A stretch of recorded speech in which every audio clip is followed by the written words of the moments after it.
Hello and welcome everyone to the webinar on political debates and movements in ASEAN, election updates, and the regional democratic trends. For this webinar, we'll be focusing on two countries. One is Philippines, the other one is Thailand. And just to announce it early on, we are also going to have part two of the webinar next week on October 24. More details will be shared with everyone later. But first, let us also thank everyone for joining in so early. And we are obviously in different time zones. So we really appreciate that people from all over the places they are joining to listen to us, and we are all excited to begin with this. Let me quickly introduce myself. I am Manjesh Rana. I am the Senior Program Officer with ANFREL, mainly responsible for their international election observation mission.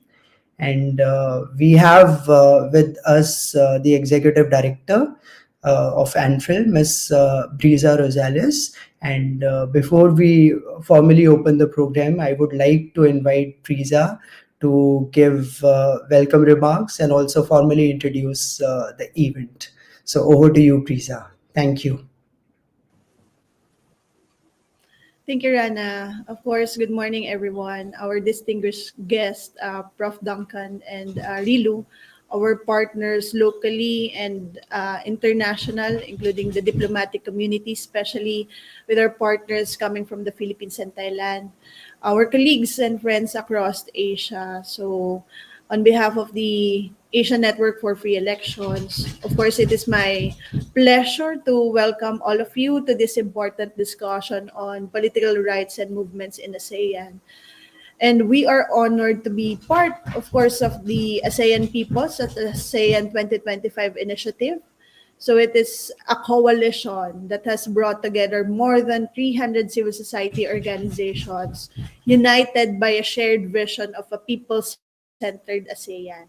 So let me, of course, just like what I mentioned earlier, I would like to extend my warmest welcome and gratitude to our speakers today, Professor Duncan and Rilu, whose scholarship and leadership, both of them, exemplify the spirit of citizen participation across Asia. And of course, today's conversation, it's taking place in a very important time because across our region, we see both promise and peril in the state of democracy, and elections continue to serve as the most visible symbol of people's participation. And yet, the integrity of these processes remains challenged by shrinking civic space, disinformation, and the concentration of political and economic power. And at the same time, new movements often led by young people, and we are seeing it across the region from women and grassroots organizers. They are redefining what political engagement means in today's ASEAN. Of course, at ANFREL, our work over the past 2 decades and nearly 3 decades, it has shown that credible elections and inclusive governance are not only about procedures. They're about people's trust, participation, and ownership of democratic institutions. And civil society remains at the heart of this process.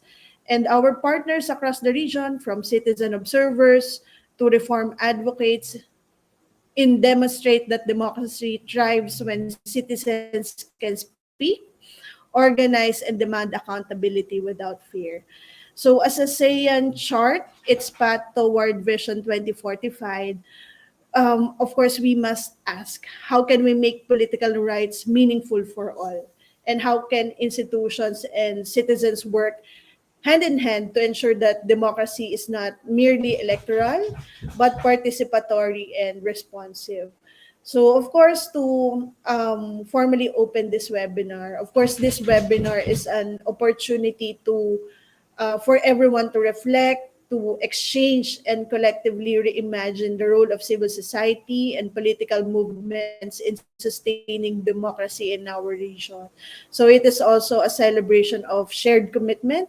Of course, as ASEAN welcomes Timor-Leste as its 11th member to building a more inclusive and united community.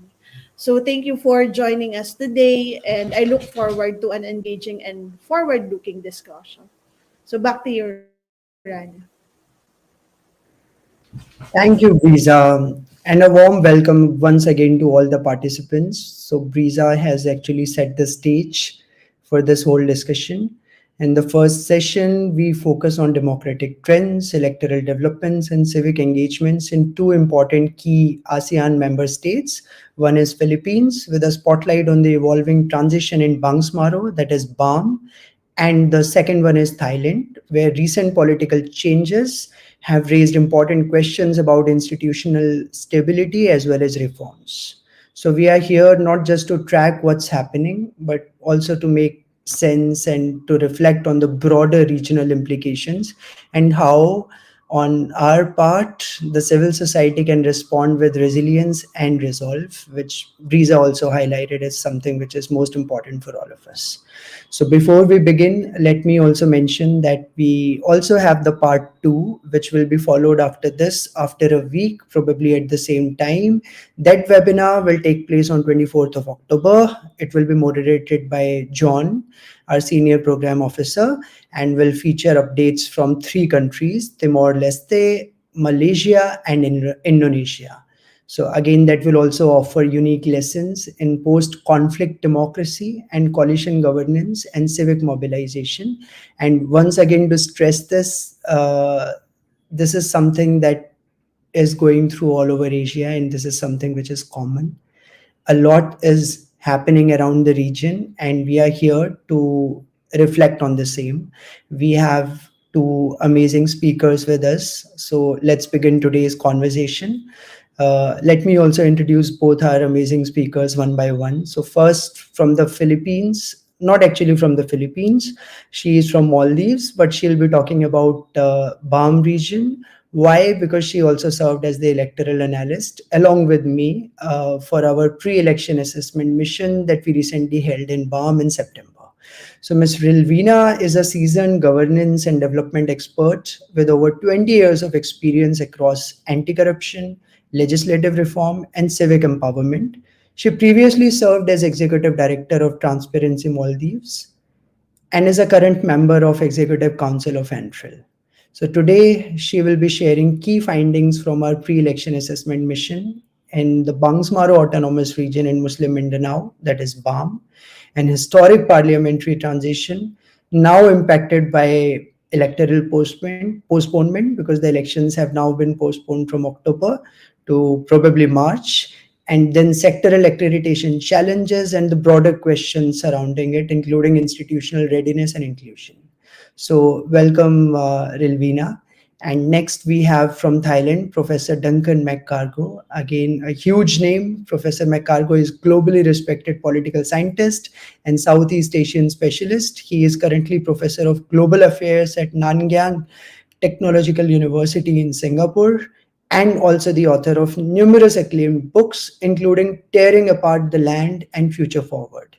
So he will be speaking on Thailand's ongoing political realignment following the removal of the prime minister, the appointment of a minority government under a new prime minister, and intensifying debates around judicial power, electoral reforms, and the role of youth and civic movements in shaping Thailand's democratic future.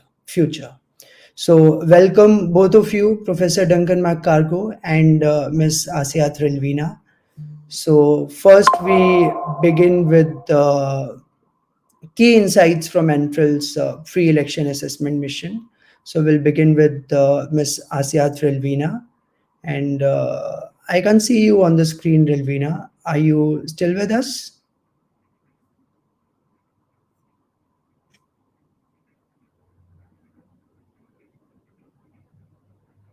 I I think Rilvina got disconnected, so maybe we can begin with you, Professor. Oh, Rilvina is back. Yes. Hi, Sorry, sorry. I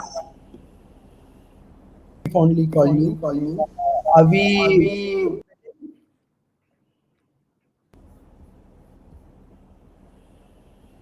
presentation, Rilvina? I think we can start.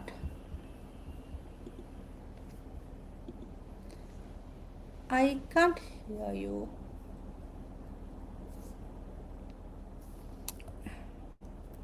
Can you hear me? Yeah. Uh, can you put yourself on mute? I think it's echoing, Rilu. Yeah. So, to start us off, could you walk us through the mission details of ANFREL's PEAM, that is Pre-Election Assessment Mission in BAM, particularly the scope of deployment, the stakeholders you engaged with, and the key areas examined during our 11-day field work? And after that, based on these engagements with around 27 stakeholders that we had, maybe you can also highlight which was the most important findings for us, and both the progress made and the persistent challenges in BAM's transition to parliamentary democracy. So over to you and your presentation, Rilu. Rana, and thank you, Briza, for actually giving me the opportunity to participate in this historic event. The our mission to BAM was small. It was just the three of us, myself, Dr. Rana, and Briza. We were the on-field mission members for this election. So just to start off with, I would like to give a brief history of what the BAM parliamentary election means for the people of Bangsamoro. The BAM elections, it's a historic democratic exercise. It is the first parliamentary election, first autonomous, which would give the autonomous power to the region. And this is an opportunity to exercise, this gives the opportunity to exercise the right to self-determination and autonomy that the people of Bangsamoro has been long aspiring for, and also has been promised for a long time. The transition of authority, this was the election brings, uh, there is an interim government, which in the form of Bangsamoro Transitional Authority, and this election would change the transitional government to a fully elected government with receiving mandate from the public. And a very key feature of the BAM election is it's the political dimensions. The BAM election, BAM has witnessed a huge change in the political dimensions of the region. We are seeing movements from revolutionary groups finally taking on governance and leadership positions. This is also of symbolic importance. The elections are not only procedural, it is deeply symbolic and of a shift from armed struggle to democratic participation and representative governance. A lot of observers, lot of electoral stakeholders we met identified this exercise as a litmus test for stakeholders and observers alike, as this election will be a test for peace consolidation, democratic legitimacy, and inclusive governance in this region. If you can go to the next slide, please. So our mission objective was to ensure credible, inclusive, and peaceful and transparent elections in the BAM region. The general objective of the mission is to assess implementation of the Bangsamoro Electoral Code and COMELEC resolutions, evaluate readiness of Bangsamoro Electoral Office and coordination with COMELEC, monitor campaign conduct, political party activities, sectoral assemblies, and voter education across the region, analyze security environment, and also provide recommendations for reform, inclusivity, and institutional strengthening. Next slide, please. So the mission started off with the formal announcement of the electoral campaign period.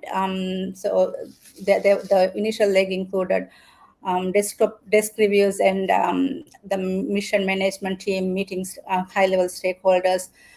The field exercise began in September, so we were in Philippines for a very busy 11-day deployment period. While it was a small mission, we were able to engage with a large number of stakeholders and consult. We were able to directly have discussions with key informants from current members of parliament, as well as candidates, party leaders, voters, electoral officials, as well as a lot of civil society organizations and private people who were actually in different ways contributing to the election. And we also observed the emerging developments that the PAM election is continuing to face. And as a next step, we would be publishing the election report, as well as continue to observe and follow on political development, so that our next mission to go and to observe the actual election would be next year. Yeah. The key focus areas of our observation is to assess the political landscape, legal framework, and representation of parties and sectoral members, women, and other inclusivity provisions, campaign and awareness, especially looking at vote buying, disinformation, abuse of state resources, and security challenges that this election poses. We would also have a short look at the progress and risks and next steps. Yeah. So in terms of political landscape, again, the election portrays the struggle for self-determination and is rooted in deep historical injustices, territorial annexations, and cultural erasures and political disenfranchisement of the Moro people.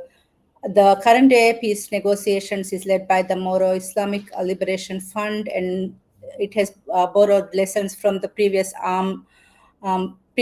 peace negotiations under the ARM region.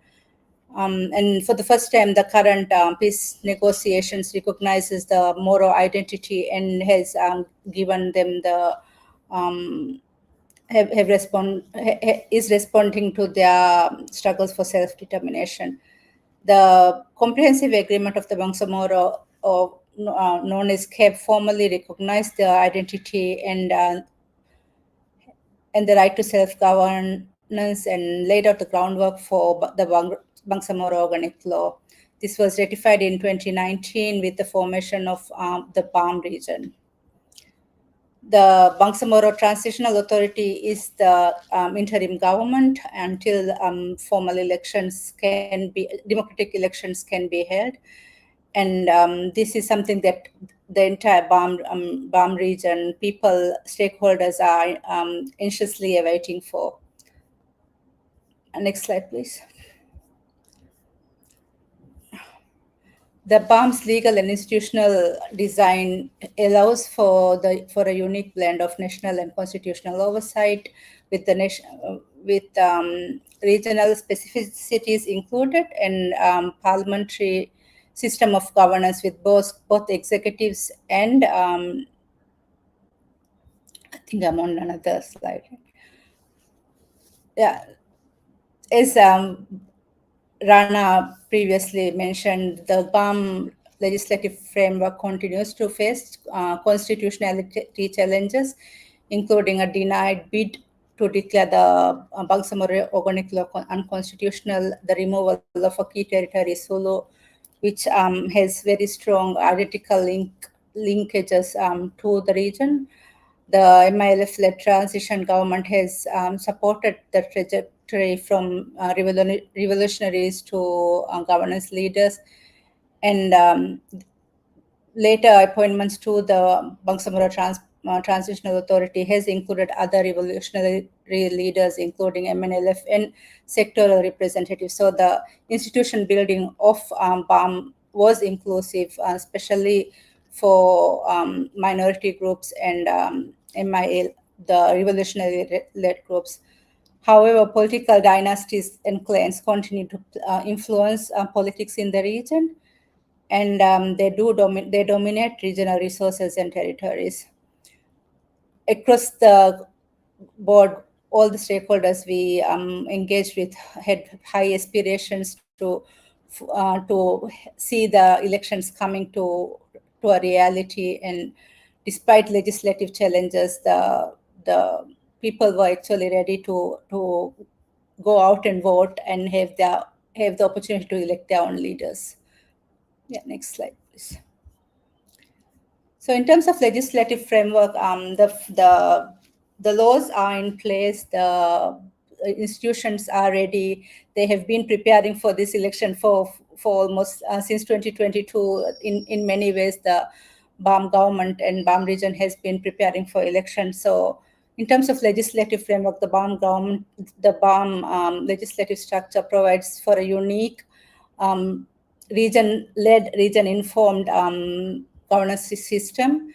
And the Bangsamoro Electoral Code, the COMELEC, Bangsamoro electoral officers, and other agencies have been working on establishing the required institutional setups for the elections. The Bangsamoro Electoral Code adopts a mixed electoral design, which hopes to bring balance and proportionality, as well as inclusive mechanisms to ensure minority groups in the region are part of the part of the governing process. Sectoral representation was identified. They had different forms of electing representatives, and for sectors it was through sectoral agencies with who were given guidance on certifying and on also on conducting the assemblies. Next slide, please. So some of the key observations or pressure points we observed is that while the law is strong on paper, ambiguity and discretion is there, especially allowing room for administrative interpretations. There's high participation thresholds for political parties as well as sectoral organization, which might make it harder for political parties to actually win seats. Legal volatility exists.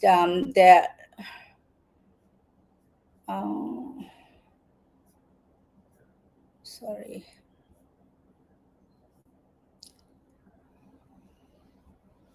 Legal volatility, there have been repeated challenges against Palm government and some of the legislators in Supreme Court. So the PTA has been in constant struggles with trying to gain legitimacy on some of the laws. Implementation gaps are also there, especially the electoral processes are the law is strong on processes but weak on enforcement and outcomes, especially when we look at things like vote buying and abuse of state resources. Next slide, please.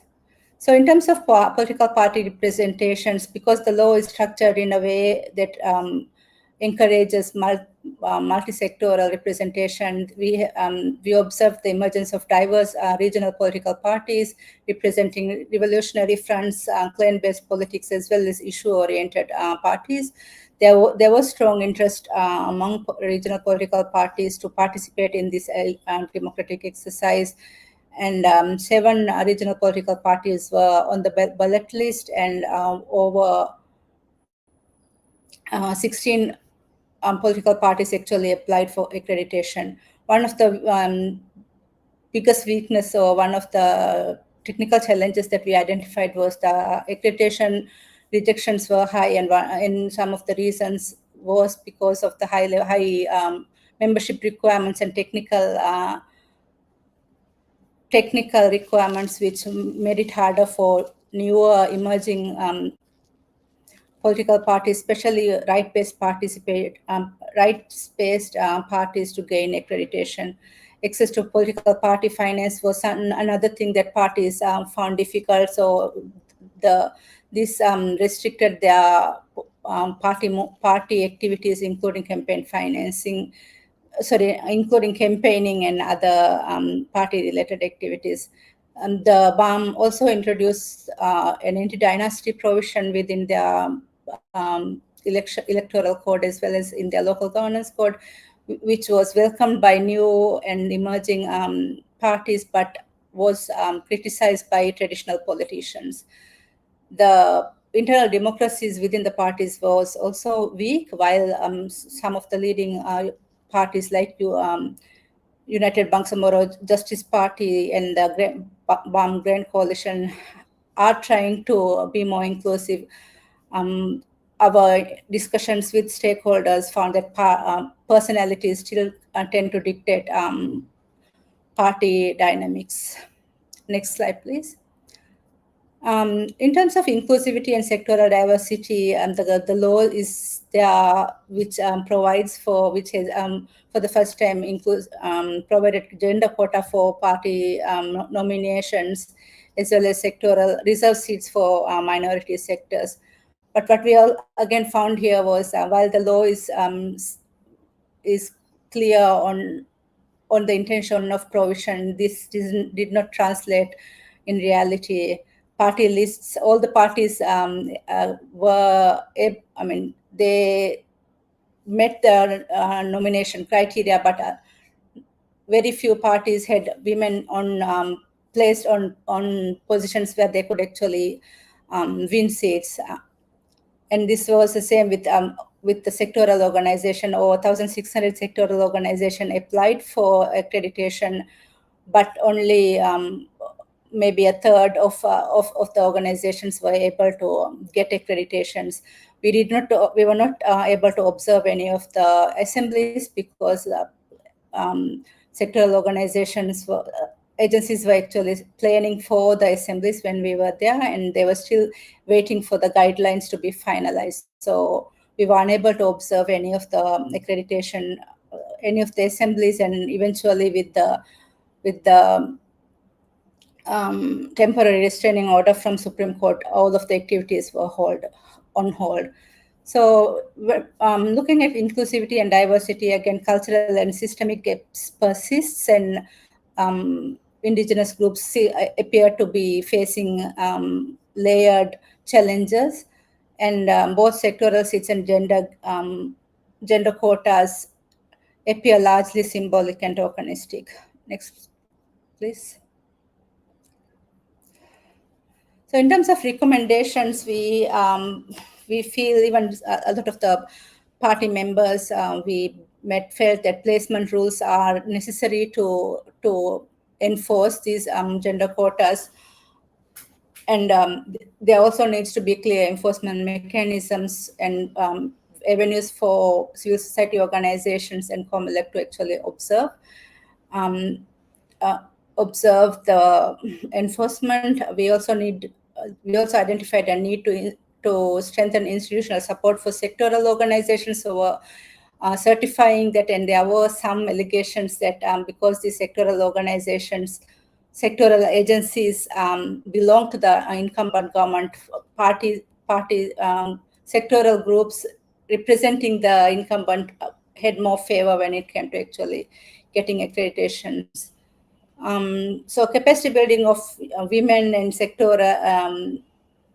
community members from the sectors is also very important, an important recommendation we had proposed, and integrating ZC targets within sectoral strategies and broader regional development plans would help achieve these gender and inclusivity aspirations. Next slide, please. So in terms of voter education, COMELEC and civil society organizations were fairly active, but because of the time and reach of some of the areas, the broadly across all of the stakeholders, they felt that voter education was urgently needed, but not everyone was having access to voter education. This was because this is the first time a parliamentary system of governance is being tested in the country. A lot of people didn't know what party lists and how a chief minister is appointed. People were, I mean, they knew how to vote, they knew how to use the ACMs, and the Comelec's priority seems to be on showing how people how to use ACMs and getting them to trust the machines, but the need to actually make people aware of the system, of the governance system, was identified as a key and urgent matter by all of the stakeholders. We also found that engagement of civil society organization, academia, and faith-based organization to be very high in terms of voter education. Several sectoral organizations are also conducting their own activities, and organizations like Lente has actually pushed for institutionalizing some of the civic education component, including BAM histories within the high school curriculum. Outreach is uneven. They were both Comelec and civil society organizations were clustering barangays, so there were a lot of people were actually not able to participate it, and this was even more pronounced when we look at regions or island communities which are far from the mainland. Another recurring theme was ballot secrecy. Because of the way the polling booths were structured, it was people were, ballot secrecy was not something that appeared to be a priority in BAM.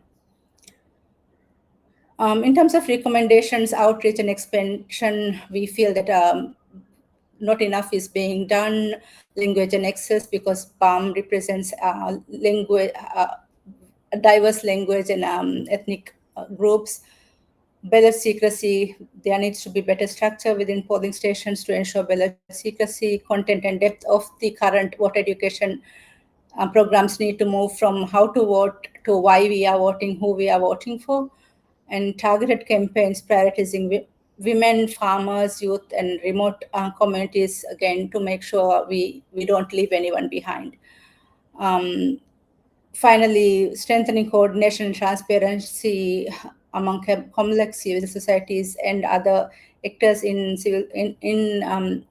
conducting voter education is also important to ensure that we were giving same and unbiased information to people. Next, please. In terms of campaign environment and political practices, despite the election being highly anticipated, we found that the campaign environment was calm, very quiet. And one reason could be because they were still unsure whether election would be going on, and but people were preparing for the elections. Something that kept coming up was vote buying linked to entrenched clientelism and weak enforcements. People also felt the incumbent government had structural advantages because of ASR, and there were also, in terms of defining ASR, there was a very fine line on what makes it ASR and what makes it a development or service delivery. So there needs to be better clarity on that. And a lot of the parties were using digital technologies to campaign. This was stemming from lack of resources to actually physically reach to more communities. But this also created opportunities for disinformation campaigns, which we didn't see a lot, but there were some few cases, especially women contestants or candidates who shared experiences of disinformation and misinformation campaigns against them. So personality-based politics remains the dominant narrative in BAM when it comes to campaign environment. Some of the recommendations, next slide, please. Leveling the campaign field, combating vote buying, safeguarding national state neutrality, especially when it comes to using state resources during campaign or election period, countering disinformation, and promoting programmatic politics and enhancing voter awareness. In terms of security and environment, although going in, we were also quite conscious and concerned about security observations. People in general were looking for a peaceful election, and this was felt across Comelec parties as well as other groups. So the environments appeared calm. Interagency deployments, Comelec and other the Philippines Police, Coast Guard, they were coordinating and looking at observing the risk profiles of regions with high political rivalry. So plans were in place to ensure that we don't the elections would be conducted in a safe and peaceful manner. But one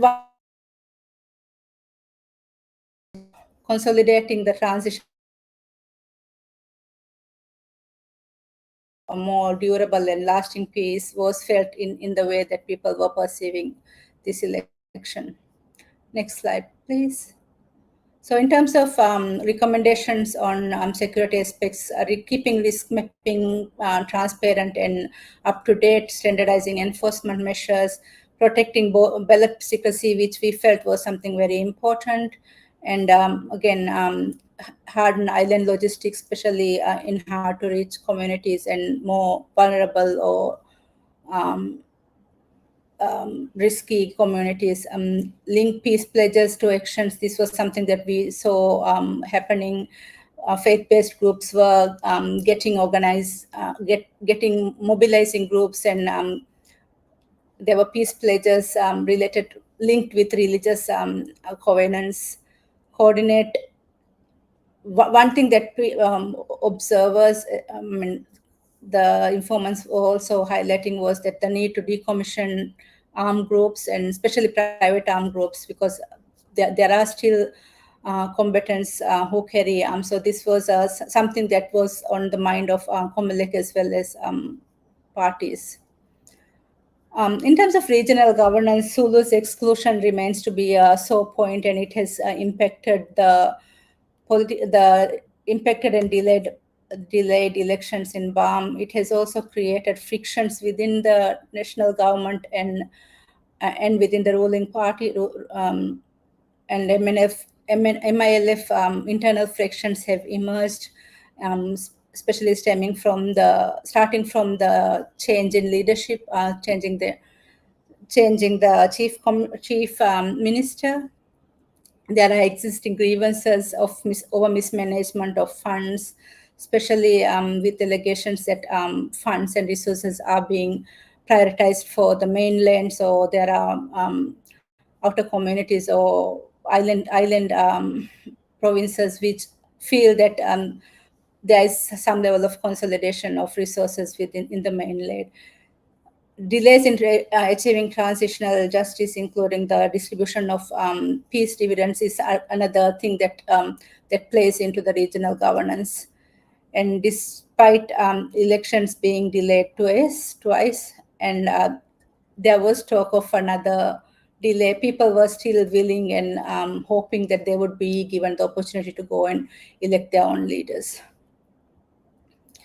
So the key takeaways is that elections are crucial to test the BAM's autonomy and fulfillment of the peace agreement. This milestone event will provide legitimacy, long-awaited legitimacy, even for MILF or whoever wins. This is seen by revolutionary movements as the final step towards gaining genuine governance, right to self-govern. It is also expected to diminish the dominance of entrenched political party elites, and foster accountability. Preparations by Comelec and Bangsamoro Electoral Code faces challenges of national interference and shifting alliances. Coalition building and transitional justice emerge as key next steps to ensure lasting peace. In a defining moment for peace, the election would be a defining moment for peace and consolidation and democratic principles, as well as political reform in the region. So this is how far we got as next steps. We will be continuing to work on BAM. We will be continuing to observe and see what comes next. And our hope is that we will be able to go and complete our mission when the election actually happens in May. So we would be supporting our local partners in Philippines in the advocacy to proceed with the elections, to protect democratic gains, and to promote inclusivity. So in the meantime, we will be doing desk reviews and keeping ourselves open for in preparation for our mission next. That's it. Thank you very much. I think I've taken longer than I should have. Yes, certainly, Rilu. But thank you so much for taking us through the key insights and key findings from our BAM's pre-election assessment mission. And I think it was also the first time that audience heard about BAM's assessment that we did in September. So I think it was really important for ANFREL to share its key findings. And since both of us were in the field, so we certainly know that people were kind of ready and they were quite positive about it, and they really wanted these elections so that the peaceful transition could continue. And just like the people on the ground, the most important stakeholders, we were also surprised, but certainly not shocked, because we are also aware how the legal landscape was changing with time. So, just a quick follow-up question to you, Rilu, and you can be very brief. So, building on these findings that you just shared, how do you think has the postponement of BAM's first parliamentary elections impacted public trust in the transition process? And what do the recent Supreme Court decision mean for institutional legitimacy and governance timelines in the region?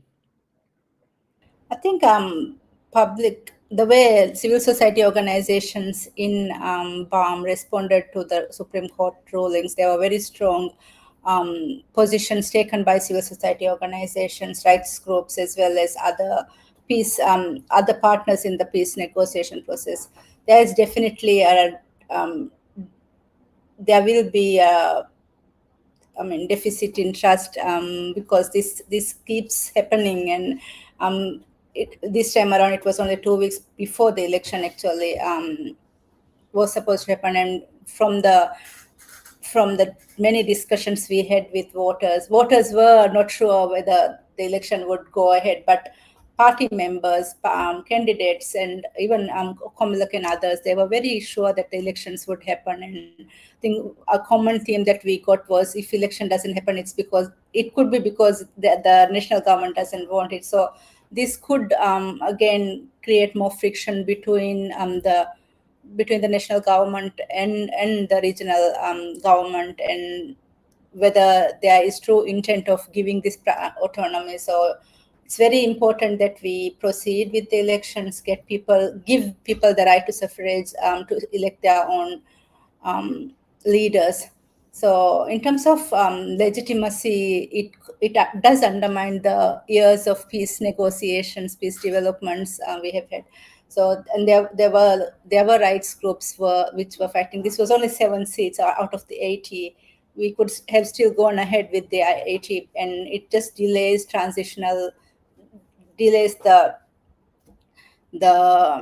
transition, the interim government, which is not. It does feel enforced. So I think in terms of trust, this will create a lot of distrust between local as well as regional as well as national leaders. But this could also be seen as an opportunity to learn and prepare better, and also this provides another opportunity to engage in dialogue with with the constituents. It's very important that partners, key stakeholders listen, even political parties listen to their membership, and it's an opportunity to, I feel, to build the political parties, reconnect with their membership, and to ensure that this is something that can happen, and to build and keep that faith and trust in the process. Yes. Thank you, Rilu, for summing it up quite well, and also sharing, what can it actually lead and what these elections actually meant, not just for the people, but for entire BAM region and for all its stakeholders. So I think the biggest takeaway is that the peace transition can only be successfully completed when we have credible elections, which people can also trust. Right. So thanks again, Jilu. So that's all from Philippines. And now we move to Thailand. So again, it's a quick transition for our viewers as well. From Philippines, now we move to the political developments in Thailand. And apologies, Professor McCargo, I think it had been a long wait for you, but I'm sure it must have been something very interesting. And we also look forward to hear some important insights from Thailand. So, Professor McCargo, Thailand's political landscape in 2025. It has seen renewed turbulence, and with the Constitutional Court's removal of Prime Minister Shinawatra and the appointment of Chernvira Kool to lead a minority government. So, could you help us understand the broader dynamics at play here in Thailand, particularly the role of the judiciary, the implications of this leadership shift, and how civil society and reform movements are responding to this period of uncertainty? So, over to you, Professor McCargo. Great. Thanks very much, Rana. I'm not sure how much time I have since we're now running 27 minutes behind the schedule. So how long do you want me for? I'll just try to do the best I can in the time I have, but I do need to bail out of here roughly when the seminar's supposed to end because I have other things I need to do later. Okay, so let me try and talk quickly about what's been happening in Thailand. Perhaps we can see the first of my pictures. I haven't got slides per se, but I have got a couple of black and white photographs that I took over the past couple of years. And the first one is one that I took at the headquarters of the Pheu Thai Party in August 2023, when what people thought of as a rather surprising alliance was being done between Bum Jai Thai and Pheu Thai, two large parties, neither of which had actually come out on top of that 2023 election. The largest single party in the 2023 election, as we'll hear, was the Move Forward Party, the Orange Party. And people were very surprised to see this alliance occur. And it's not really entirely surprising that that alliance eventually unraveled and that we resulted in this current round of new instability and reconfiguration of political alliances. So here's Thailand's fundamental problem. First of all, the wrong parties always win the election. As far as the establishment's concerned, it's always a party that has a more oppositional stance that tends to come out top in the election. That's pretty much been the case consistently, with a slight confusion around what happened in 2019. But if you set 2019 aside, oppositional parties or parties that presented themselves oppositional have won every election since 2001. But the problem in Thailand is not really the electoral system itself, it's what happens after the election and how election results are reimagined into a different post-election reality or different post-election outcome. So we're still in the process of dynamic post-election outcomes. The 2023 has not really been resolved. We went through the first party that topped the polls, which was the Move Forward Party. Their Prime Minister or candidate Pita Limjaroenrat was ruled ineligible to head a government by the parliament at that point. We then moved to the Pheu Thai Party, closely associated with former Prime Minister Thaksin Shinawatra, and they didn't have enough seats, and they were not likely to form an alliance with the Move Forward Party because they had sort of double cross them in these negotiations. So they end up in collaboration with Bum Jai Thai. Bum Jai Thai had only around 70 seats, which was half the number of seats that Pheu Thai had, and less than half the number of seats that Move Forward had. So Bum Jai Thai was supposed to be a junior partner in this coalition, but we know that in fact they occupied some very, very prominent roles in Mr. Anutin, who's in the middle of my photograph there. He became the Interior Minister, which is probably, after the Prime Minister, the most powerful position in government because you oversee the whole local government infrastructure in Thailand in that position. So Pheu Thai was notionally the lead party, but everybody knew that Bumjaitai had done particularly well in the negotiations and was really biting at the heels of its supposed lead partner throughout the 2 years of that alliance, which unraveled finally in June of this year, shortly before the final demise of the Pertai administration after Petongtan Chinawat, the second of Pertai's prime ministers, was removed from office by the court. So complicated, yes, it is. And we could obviously talk for an awful long time about the twists and turns of what's happened here. But essentially, the change of prime minister marks a further vindication of the fact that the coalition that was formed in the immediate aftermath of the 2023 election was inherently unstable. It included elements of a sort of pro-conservative side and Pertai party, which had long wanted to present itself as a more democratic party. There was no love lost between many members of the coalition. It was in many ways an improbable coalition. I wrote an article calling it a toxic unity alliance, which is a term we've also applied to other countries in the region, including Indonesia, Malaysia, and the Philippines in different ways. So you get these improbable alliances of people. So this is what's happening across Southeast Asia. People who we thought were rivals and enemies, ranging from Sara Duterte and Bongbong Marcos in the Philippines to Anutin and Thaksin in Thailand, and many others, find themselves in these coalitions together, which are just sort of waiting to unravel. But of course, the push to unravel is inextricable from the set of institutional arrangements that Thailand has inherited from the post-1997 constitution era, with these independent agencies, the independent agencies like the Election Commission, the Constitutional Court, and the Counter-Corruption Commission. And these agencies are still doing a great deal of work that ultimately helps to stabilize what's already a somewhat unstable set of circumstances, because since that government was formed in 2023, we've had Pitar Limjaroenrat, former prime ministerial candidate, banned from politics for 10 years. In one legal case, his party dissolved, the Move Forward Party dissolved and then reincarnated magically as a People's Party.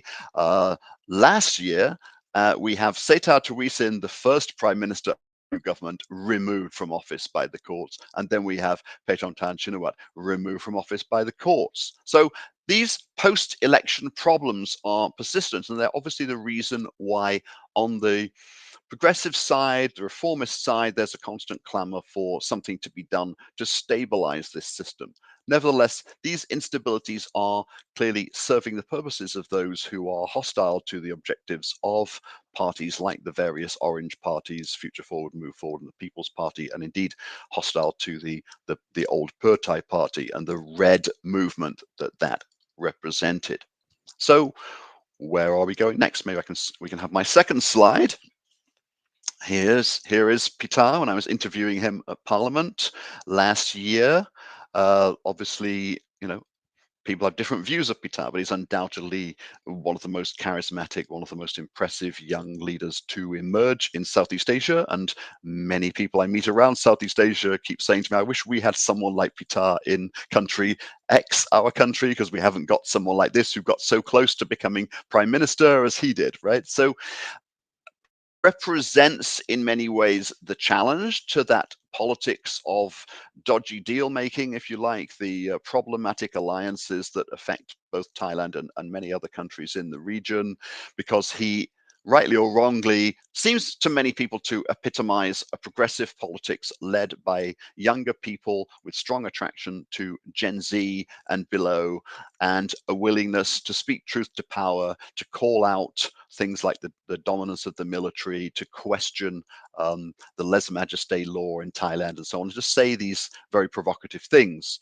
Unfortunately, what happened to Pitar, as mentioned, is that not only was he blocked from becoming prime minister, his party was then dissolved, and he himself was banned from politics for 10 years. The problem is that's not the end. So now we're in a situation where the People's Party, the successor party to Pitar's party, has actually nominated Anutin from Bum Jaitai to become prime minister. It's not an alliance between Bum Jaitai and the People's Party, but nevertheless, there has been a working arrangement put in place. Why would people of Pitar's ilk vote for Bum Jaitai, which is a conservative party known for its ultra-pragmatism? Its promotion of cannabis liberalization was its most celebrated or controversial policy in recent years. It's not certainly a party that's espousing causes of reform. It's not super interested in human rights, civil society, media freedom, and the kind of things that most people watching this seminar are probably going to be looking for, right? So why that improbable vote for Anutin to be prime minister? That's because the successors to Pitar leading the People's Party believed that they could get Bum Jaitai to dissolve parliament early and proceed with the referendum process, the very complicated and messy referendum process to start getting the problematic military initiated 2017 constitution reformed. So that's really the goal of the People's Party in all this. The problem is that many of their Gen Z supporters are now looking at them and saying, but we didn't vote for you to vote for Anutin to be prime minister. Why have you done this? Wouldn't it have been better to have done something else, to have abstained in the prime ministerial vote, or even to vote for Purtai, who actually, right before the prime ministerial vote, said that if you vote for our candidate, we'll dissolve the parliament immediately and we'll have an election even quicker than 4 months from now. And 4 months in the Thai context actually slightly mysteriously ends up becoming 7 months, because we're now talking about a possible election at the end of March, which is not 4 months from the beginning of September, but it is, if you work it out in a particularly Thai way, taking into account a series of regulatory procedures and so forth that have to be followed. So we are now on the election, it looks like. I'm not one of those people who is completely skeptical that an early election could take place, although this is Thailand and anything can happen, and there can be various roadblocks and derailings coming along for that process. So that's where we are. But the legal eagle is not finished yet. As we speak, the Counter-Corruption Commission is considering a further round of charges against 44 current and former members of parliament from the Move Forward party, including 25 current MPs, including many of its most prominent public faces. This because they had the audacity to propose the amendment of the lèse-majesté law at some previous juncture in the political cycle, and that just proposing to amend that law has been taken to be essentially a kind of an act of treason, an unethical and disloyal act worthy of severe punishment. So we're now looking at these 44 MPs, or some of them, potentially being banned not just for 5 or 10 years, but for life. And that includes Pitar, and that includes a lot of other prominent people in the party. And those decisions are apparently going to be reached. Suddenly, we've heard nothing about this case for over a year. Most of us, we went really, really quiet. And now, between now and the end of the year, we're going to find out what's going to happen to 44 MPs, just as the election is coming up. And many people obviously fear that this amounts to a decapitation strategy, that lawfare is going to be invoked to take out most of the prominent figures of the former Move Forward party, who include several of the prominent figures in the current People's Party. And that's going to make it much, much more difficult to fight the next election effectively, because they won't have the team that they do now, and they really won't have the kind of front bench that they would need if they were to perform extremely well in that election and form a government afterwards. So the verdict is out as to what's going to happen. You could say, well, based on past track record, highly likely that some draconian actions could be expected. Let us hope that wisdom prevails and it's not the case that these 44 MPs are given lifetime bans, or that even a significant proportion of them are, because the Commission keeps saying that we have to distinguish between the individual actions of each of the 44, some of whom actually proposed this amendment and some of whom just signed a motion. So they want to distinguish, they say, between those people. So maybe not all of them will get the lifetime ban, maybe none of them will get the lifetime ban. We don't know what is actually going on behind the scenes. It's the usual kind of black box scenario.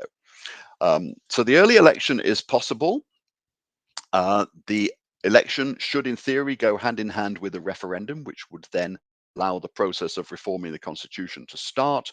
The People's Party is obviously hoping very much that they will be able to sweep that election, that they will be able to win a plurality of seats and then be in a position to form a government. They must also know that that's going to be extremely difficult for them. Problem is, all parties are on a bit of a downward swing at the moment.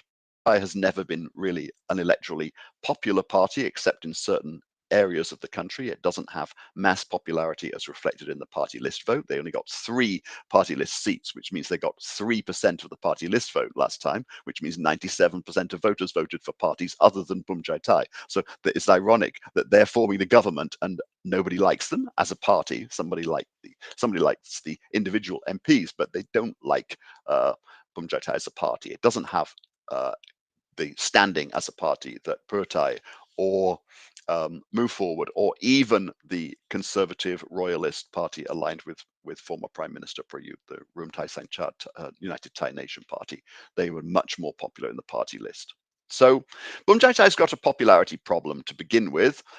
People's Party's got a problem explaining why they're supporting Bumjai Thai. Purtai's got a problem explaining why their government's really not very good. Let's just not go there right now, but I could give you a running commentary on the failures of the last 2 years in Thai politics. But Purtai has very difficult time telling a good story about itself, and it's not going to be easy for them to fight successfully in this election. There will be a lot of mergers and acquisitions and MPs switching from one side to another.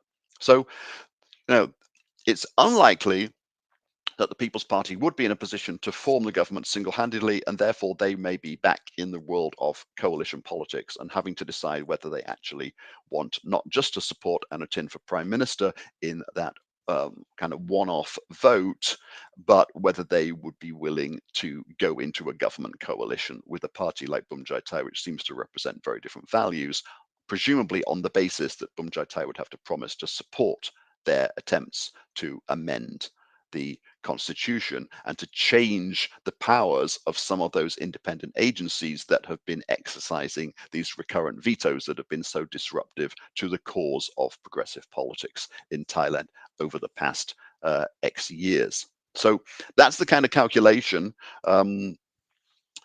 Yeah, nothing's going to change before the election except possibly the removal of some of these progressive candidates.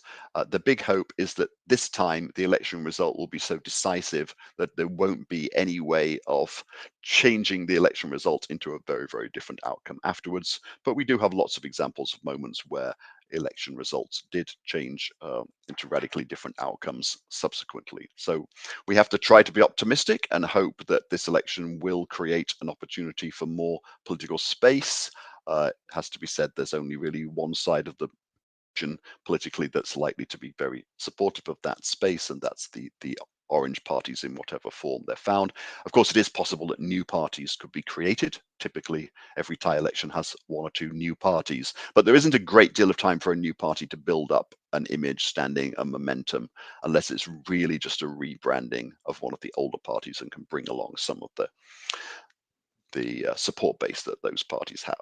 So, as usual, Thai politics is utterly complicated, Byzantine, and perplexing. It's a very, very interesting situation. Very few people would have predicted that we'd get to the point where the People's Party were voting for Anutin as Prime Minister, but that's actually what's happened. It's an extremely improbable alliance, but it is an alliance that creates some potential for change next year. Things could go off in a very, very different direction, but at least we are not stuck in the situation which we were, which was there was really no prospect of putting forward any constitutional reform. And this is, I think, the reason why the People's Party took that, on the face of it, rather perverse and strange decision to support Anutin to be Prime Minister. Okay, that's what I can tell you. I may have to bail out of here fairly soon because I do have other things I need to get on with. Yeah. Thank you so much, Professor McCargo, for taking us and the audience through different layers and to all nuances of Thailand politics. I think there could not have been a better person than you to because you are someone who has an authority and who understands all the layers, all the nuances, all the corners. So, just a follow up question to you: given the ongoing judicial interventions in Thailand and the fragility of the coalition politics, what do you see as the most viable pathway for electoral reform or institutional recalibration ahead of possible early elections in Thailand? Yeah, well, as mentioned, really nothing's going to happen before the elections in terms of reorganizing things. What people are hoping will happen is that this referendum, which would be the first step of the process towards constitutional reform. So the courts have now decided that we can't just draft a new constitution and then have a referendum on it, which was the previous procedure used a couple of times after military coups. We now have to have a public mandate to go ahead and start redrafting anything in the constitution before then drafting it and then approving it. So another referendum. But the big hope is that we're at least kickstarting that process with this election, because the logical thing to do to save, I believe it's 6 billion baht of extra expense, would be to have that referendum ballot the same day as the election itself. So you can roll a number of things into the same process. So, you know, the word is out that it's supposed to be late March. It's supposed to be 29th of March or something like that. Whether we believe it or not is questionable, because things can change in Thailand. But the possibility of reform really hinges on the outcome of both the referendum ballot on that day, assuming that people give a green light to that, and then who gets to form the government. Because if it's parties other than the People's Party, we haven't yet seen any genuine enthusiasm for this reform. If People's Party manages to be in a very strong position to call the shots in forming a coalition, whether or not they're the largest party or could supply the prime minister, they may be able to push that agenda forward. Yeah, thank you, Professor McCargo. I think the ex Prime Minister of Thailand, Shinawatra, was also the first ever female Prime Minister for Thailand. And, this is how the term has ended now. And I'm sure there is a lot, at stake.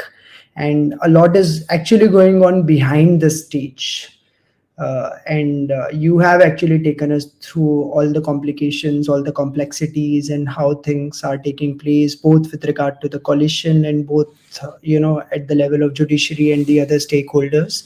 So once again, thank you so much. And interestingly, since you mentioned about the timeline as well, that we are supposed to have the elections on 29th of March. So it's kind of interesting that the two countries which we are focusing on during our first session, Philippines BAM elections and Thailand's, as of now, they are both scheduled for March 2026. And I think we are going to be very busy March 2026, because we have elections in Bangladesh, we have elections in Nepal as well, scheduled in and around the same timeline.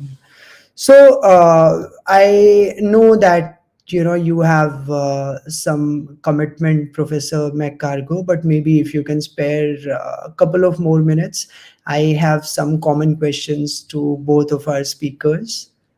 So do I have the permission, Professor McCargo? Okay. Sorry. So, just some reflections on the shared lessons that we have, like, from okay, I thought he gave us the permission to go ahead, and actually expected that he is going to be part of this discussion. Okay, so it's just you, Rilu.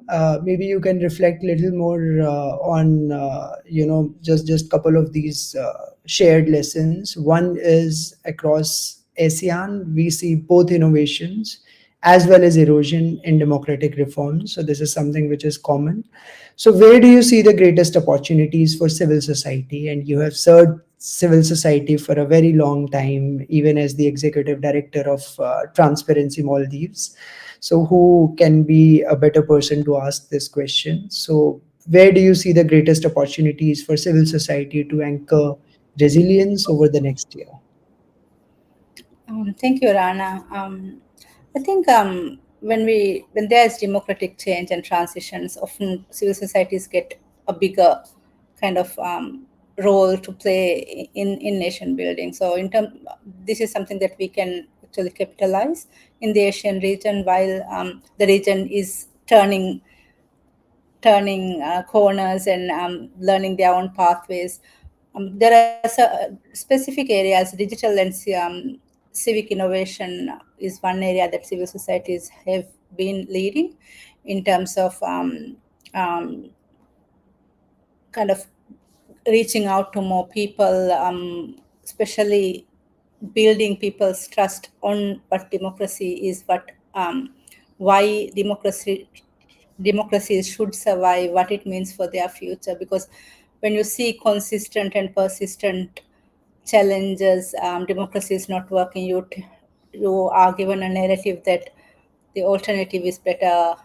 Authoritarian governments is what brings peace and prosperity. So, in opportunities like this, civil societies have uh, um, an opportunity, a unique opportunity to actually enter the space and use the different innovative technologies, like especially when we are talking about reaching to youth, make sure that they are equipped with the right knowledge and tools to fight and organize themselves. So, digital space is one area where civil societies have managed to influence and contribute. Another area is participating and building local level partners. I think BAM is a perfect example of how civil society contributions have shaped the regional governance there.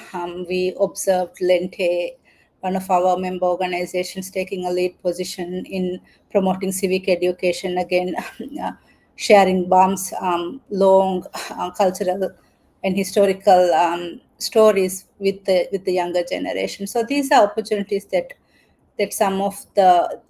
sometimes conflict creates opportunity for to rethink and revisit and reflect on things. And civil societies are well placed to take on that role because you are there not with a specific mandate but for a cause. So I think in that way, CSOs and civil society actors have a larger responsibility and opportunity to create and foster dialogue. Thank you, Rilu, for summing it up. Just maybe another quick question. How do you think should regional networks like ASEAN peoples at Asian 2025 engage election commissions as well as the other policymakers more meaningfully? So, what would be the best way to engage them productively, meaningfully, and to actually make some constructive and positive change happen? I feel regional institutions, regional organizations such as ASEAN, brings they have such a broad breadth of experience and knowledge that they can share with each other. So one area that they can definitely work support is on institution building and promoting dialogue, technical capacities of parties and election observation, election monitoring bodies. We see, in the Maldives, IFS was closely working with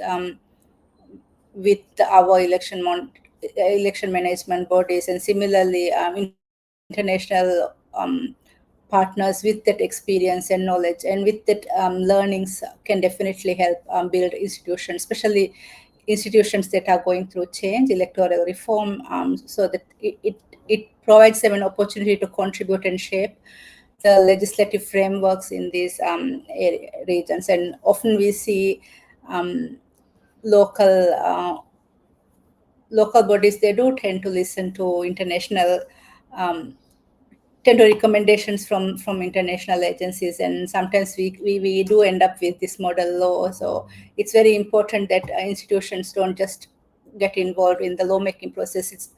Their involvement and support is more needed when the laws are being implemented. So it's institutional building as well as technical cooperation and support is one area that they can be they can contribute. Another area is collecting evidence and building a research, an evidence base that can actually um, inform advocacy as well as outreach activities and support for the um, international corporations, capacity building and technical support for civil societies, especially right now, the world civil societies are just as I think struggling for funding, and the civil society space has shrunk so much from the very beginning. It's not only an electoral shift that's happening. The civil society landscape has shifted so much. I mean, coming from a CSO, it's a constant struggle. So it's very important that regional organizations support civil societies and capacity building of key actors who will be on the ground, who will continue the dialogue. So it's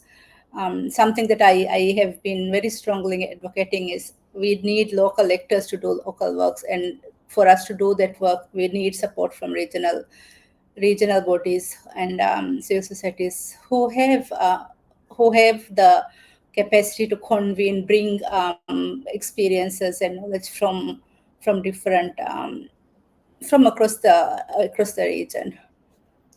So yeah, definitely, so many areas, stakeholder engagements, coalition building, because when what we often see is when in a government phase, those who come in comes with a lot of aspirations. They are good at making laws, but not at implementing these laws. So it's very important that we build on these experiences and actually make laws and help them implement.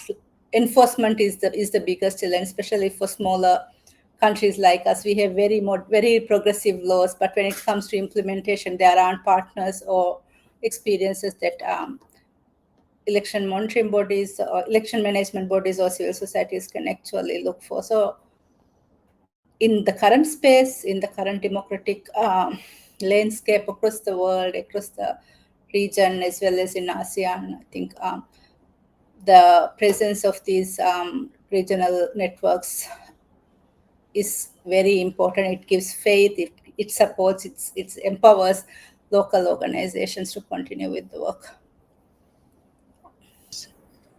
Thank you, Rilu, for stressing again and again on the importance of how CSOs, they need to be with each other, how there is also a need to support each other constantly. And thank you also for again highlighting the kind of crisis.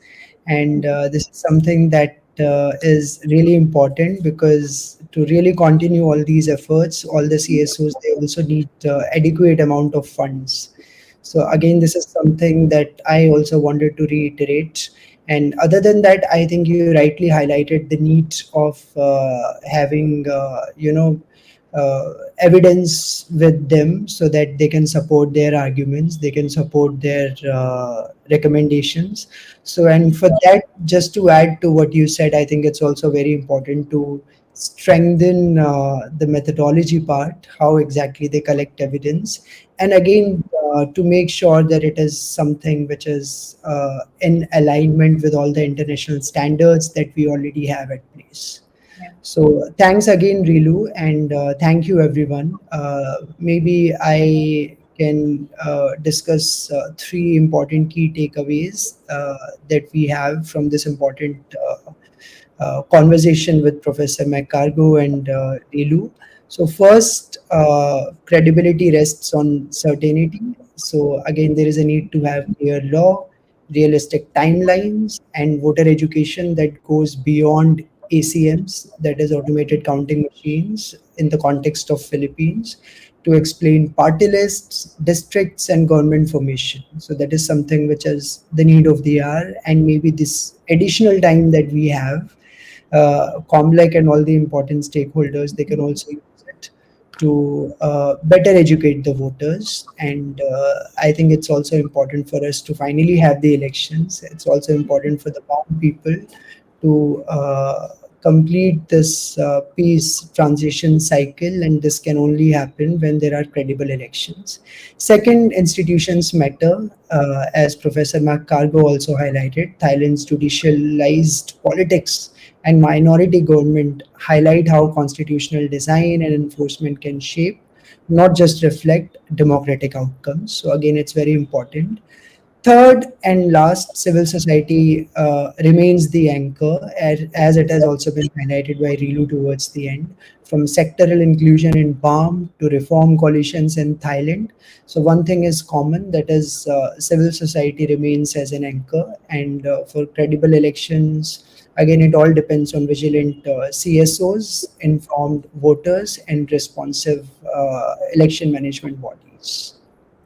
So I think that's all from session one that we had today. And before we formally close today's session, a quick reminder about session two that is going to take place on 24th of October 2025. And that discussion will be moderated by my colleague, John, who is ANFREL Senior Program Officer for Outreach and Communications. And this session, the 24th October one, will feature updates from Timor Leste, Malaysia, and Indonesia. So it will be focusing on three more countries. And we hope to see you again there. And my sincere thanks again to Ms. Asia Trilvina, as well as Professor Duncan McCargo, to our partners, and to all the participants for your engagement who joined us from all around the corner in the world. And thanks again. It really means a lot to Enfrin that you are taking out time to engage with such meaningful discussions. So that's all from our side, and this concludes session one. Thank you and take care, and don't forget to follow us on all social media platforms. So thank you so much.